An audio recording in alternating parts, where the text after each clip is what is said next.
So, good day, sir.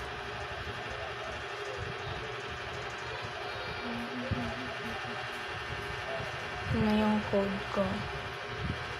Re-register natin.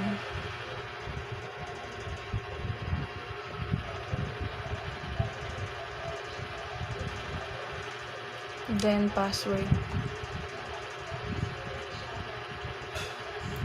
Confirm ko na. And then, first name ko.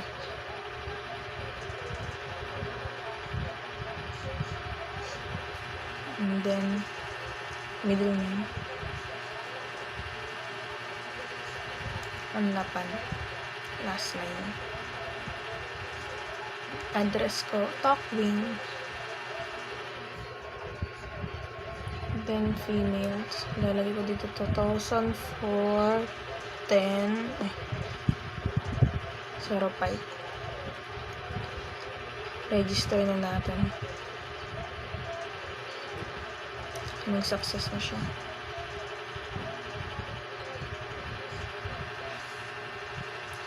Natin yan. Tapos, fresh natin. Yan.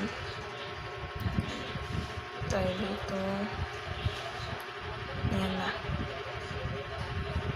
Ipakita na siya.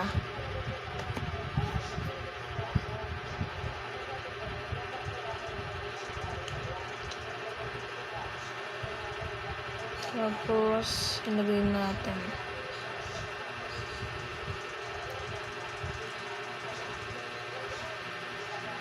Admin. Then yung password. Login na natin. And yan na. Kita na siya, sir. So, yun lang. Thank you po.